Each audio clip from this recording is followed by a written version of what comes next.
एक बार एक नगर में एक लड़का रहा करता था और उसका दिमाग बहुत तेज था। उसकी खासियत यह थी कि वह किसी भी चीज को बड़ी जल्दी और आसानी से सीख लेता था। जहां अन्य लोग किसी काम को सीखने में महीने या वर्ष लगाते थे, वहीं पर इस लड़के को उसी काम को सीखने में कुछ दिन लगते थे। उसकी ख्याति दूर दूर तक फैल गई थी और कहा जाने लगा था कि उस व्यक्ति के जितना बुद्धिमान कोई नहीं है। परंतु वह व्यक्ति तो जानता था कि वह भीतर से क्या है। हर व्यक्ति जानता है कि वह भीतर से क्या है, चाहे वो बाहर से कुछ भी दिखाए। वह व्यक्ति भी भीतर से था तो परेशान ही, परंतु वह अपने अहंकार से अपने परेशानियों को ढकना चाहता था। वह व्यक्ति अपनी प्रसिद्धि को और बढ़ाने के लिए तरह तरह के काम सीख रहा था। वह चित्रकारी करना जानता था, वह मूर्ति बना सकता था और वह गीत गा सकता था। इसके अलावा दुनिया जहान का हर वो काम सीख चुका था जो उसने अब तक देखे हुए थे। इसलिए उसे अपनी बुद्धिमत्ता पर अहंकार था, क्योंकि कोई भी साधारण आदमी एक काम कर सकता है या दो काम कर सकता है या फिर ज्यादा से ज्यादा 3 काम को एक आदमी अंजाम दे सकता है। परंतु वह तो सैकड़ों काम को कर सकता था और बहुत अच्छे से कर सकता था। इसलिए उसे अपनी बुद्धिमत्ता पर अहंकार था। वह इस बात को अंदर ही अंदर मान चुका था कि उसके जितना बुद्धिमान इस दुनिया में कोई भी नहीं है। फिर एक दिन उसका सामना गौतम बुद्ध से होता है। उसे पहली बार एक ऐसा व्यक्ति दिखता है जिससे उसे ईर्ष्या होने लगती है। अब तक उसने ऐसे लोग देखे हुए थे जो उसे ईर्ष्या करते थे, क्योंकि जहां ईर्ष्या होती है वहां तुलना का होना निश्चित है। वह व्यक्ति अपनी तुलना गौतम बुद्ध के साथ करना शुरू कर देता है। वह देखता है कि बुद्ध के पास तो एक भिक्षा का कटोरा है और लेकिन उसके पास धन की कोई भी कमी नहीं है। बुद्ध के वस्त्र तो साधारण से थे, परंतु उसके वस्त्र बहुत कीमती हैं। बुद्ध तो जमीन पर नंगे पैर चलते हैं, परंतु वह नंगे पैर नहीं चलता।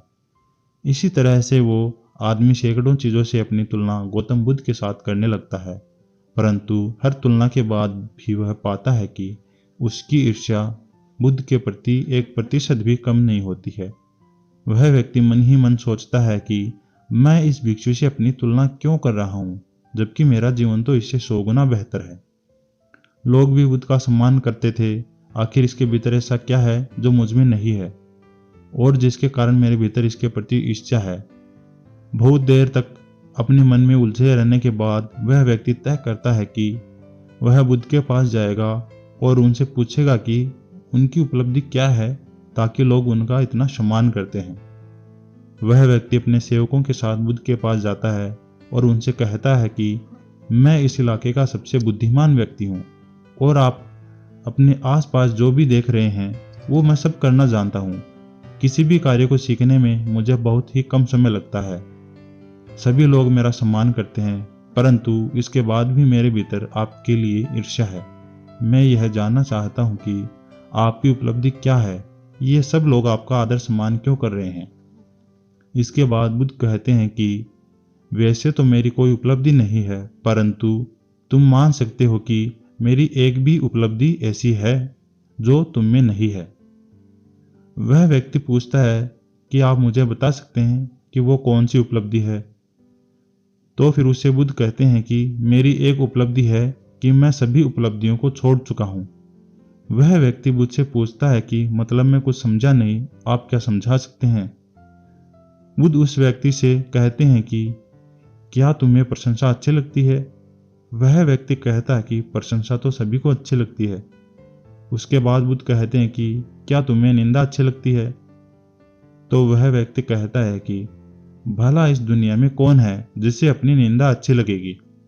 इसके बाद बुद्ध कहते हैं कि जो तुम्हें अच्छा लगता है और जो तुम्हें बुरा लगता है, मैं इन दोनों से भी ऊपर उठ चुका हूँ। ना मुझे निंदा सताती है और ना ही मुझे अपनी प्रशंसा पसंद करती है। बस यही अंतर है तुम में और मुझ में। और उसके बाद वह व्यक्ति बुद्ध से कहता है कि परंतु यह कैसे संभव है। बुद्ध मुस्कुराते हैं और उस व्यक्ति से कहते हैं कि तुमने सैकड़ों काम सीखे, लेकिन एक सबसे जरूरी काम जो तुमने नहीं सीखा। वह व्यक्ति बुद्ध से पूछता है कि कौन सा काम बुद्ध। क्या आप मुझे बता सकते हैं? बुद्ध कहते हैं कि अपने मन को नियंत्रण करना। क्या तुम्हें आता है मन को नियंत्रण करना?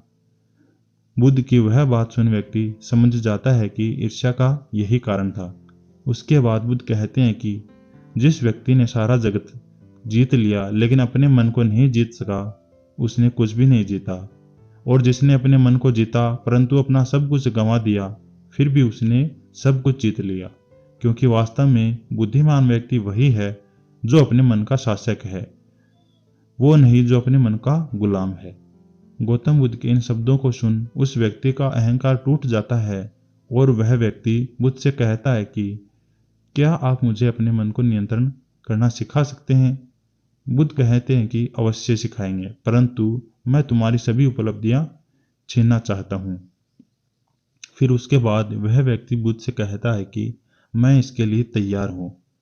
उस दिन से वह व्यक्ति ध्यान करना शुरू कर देता है, क्योंकि ध्यान ही वह तरीका है जिससे आप अपने मन को अपने वश में कर सकते हैं।